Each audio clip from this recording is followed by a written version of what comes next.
Hey guys, this is Samantha. So in today's video, I'm going to be showing you how to get good images using inexpensive stamps. When I started out stamping, all I had were inexpensive stamps. And there's nothing wrong with them. You just need to know how to use them to get a good image. And that was something I struggled with. Now, I have a cling-mounted red rubber stamp, a photopolymer stamp, and a low-cost stamp. So the low-cost stamps are made out of different materials, and I think most frequently they're made from silicone, and they are very stretchy. See that? You can stretch it way out. Now compare that with a photopolymer stamp. Not as much stretch. And a red rubber, there is no stretch. So this is actually my very first acrylic block I ever had. And when I started out with stamping, that's all I had. I didn't have like a Misty or any sort of stamp platform. I still don't have a Misty, and I don't feel like I really need one. I'm sure they're awesome, but what I have works for me. So with the clear stamps, they stick to your acrylic block, just like that. You can pick it up that way, or you can just layer it on. And I like the acrylic blocks with the lines because then you can make sure that you're lined up nice and even.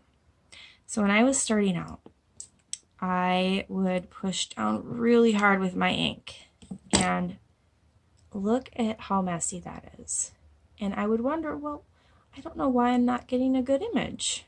That was one of the reasons. And then this is another reason. I would ink up and have all that ink on there, and I would mash it down and move it around and rock it, and it would just be a gigantic mess. And I was like, I don't know what I'm doing wrong. And now I know. So I'm going to clean my stamp off. I'm going to show you another mistake I made. I use diluted StazOn to clean my ink, or ink off of my stamps. I was watching a Jennifer McGuire video one day, and she said, do not use StazOn ink cleaner on your clear stamps. And I was like, oh no, that's what I've been using. So what I did was I poured it out so that I had like just a tiny, tiny bit left in. And then I filled the rest of the bottle up with water. And I feel like having it diluted probably is like less damaging for clear stamps than like full strength. I don't know, I could be wrong, but that's what I use, and it works for me. I also use a stamp scrubber. This is from Close to My Heart. A friend of mine was a consultant for a while, and I got this from her. Some people use a stamp chamois. I think those work pretty well. And then you don't have to worry about like using any stamp cleaner on your clear stamps, because those you just use water. And that's how you clean it off. Just scrub it. Okay. So when you ink up, you don't need to push down. You just lightly sort of touch it to your stamp. Okay, so then I got that down. I was like, okay, now I know how to ink it. But I was still smashing and pressing and moving it all around. And I would just get that sort of result. See that?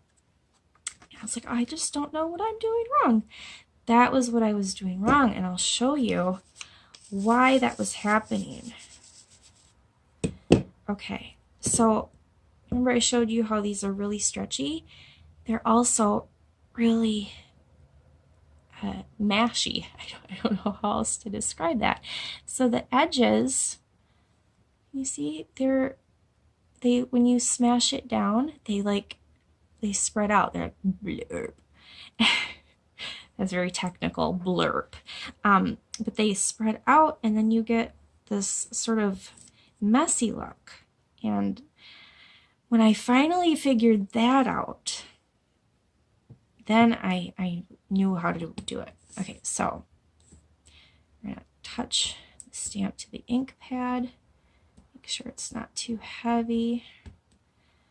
Okay, you lightly touch it. You don't need to wiggle it around and smash it. Just lightly touch it. Okay, so let's look at those. Too much pressure, too much ink. A good amount of ink, too much pressure. Just enough ink, just enough pressure. And then really quickly, I'm going to show you stamping with a photopolymer stamp. This is from the Ink Road. I love this stamp set, Another thing I've noticed with photopolymer stamps is they stick. Okay, see how I didn't get a very good image? Now I'm going to show you what I use instead of the acrylic block most of the time. Sometimes I do use the acrylic block, but most of the time I use this.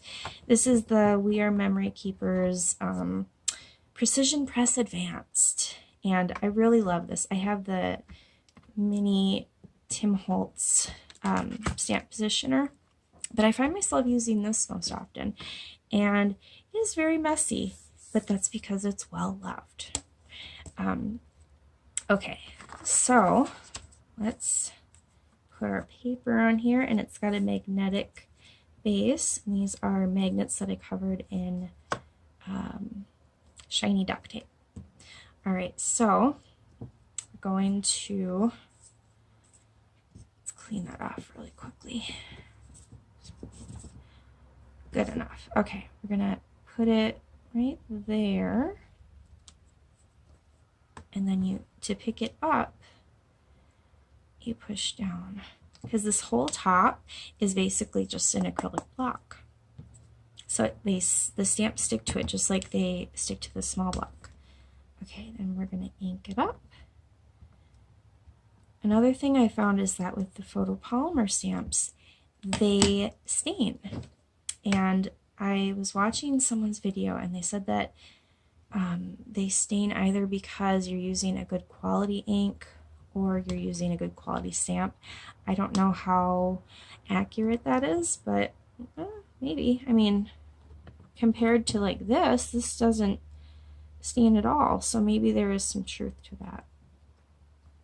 Okay, so there you go, and see how I missed some of that? Can you see that? All you have to do, ink up again. Sometimes moving your magnets helps. And then we're just going to go back in, push down. With the photopolymer stamps, you can push down a little bit harder because they aren't going to go blurp. This is so technical. But you see how I got a nice image there? Okay. Oh, another word of advice. Get the best quality ink that you can. Good ink can really make a difference. Like, if I use a good stamp, but my ink is, really cheap in quality, I'm not going to get a very good image. So what I use is the Memento Tuxedo Black dye ink, and I got this from Michael's. I think I got it with like a 60% off coupon or something, and it's really good. I like it a lot, and I got the ink refill thing, and so yeah, you just like squirt it on there and let it soak in. So get the best quality ink that you can, because a good ink can make an inexpensive stamp work really well, and a poor quality ink can make a really good stamp not work so well. All right, and then last I'm going to show you this cling mounted red rubber stamp. This is from Blank Page Muse, and I'm going to be doing a video showing you how to mount oops, that's upside down, and there's ink on it because I was playing with this a little bit ago. Whoops. Okay, so let's try this again. So blank page muse stamps are red rubber and they come unmounted. And so I'm going to be doing a video showing you how to mount unmounted red rubber stamps onto this cling foam. It's very easy, and buying unmounted red rubber stamps is a great way to get affordable stamps that are really good quality, because I love red rubber stamps. Like, I used to be just like a clear stamp girl. I loved my clear stamps, and I've been using these red rubber stamps by Blank Page Muse, and I tell ya, I'm really loving them. And I do love my clear stamps, but I mean, red rubber is just, that is like where it's at. I don't know if people even say that anymore. That's where it's at. Okay, so there we have the red rubber, the photopolymer, and my don't do that, don't do that, do that with the inexpensive stamps. So that is all for today. Thank you so much for stopping by and watching my video. I really appreciate it, and I hope that there was something useful in it for you. Have a great day. I'll see you soon.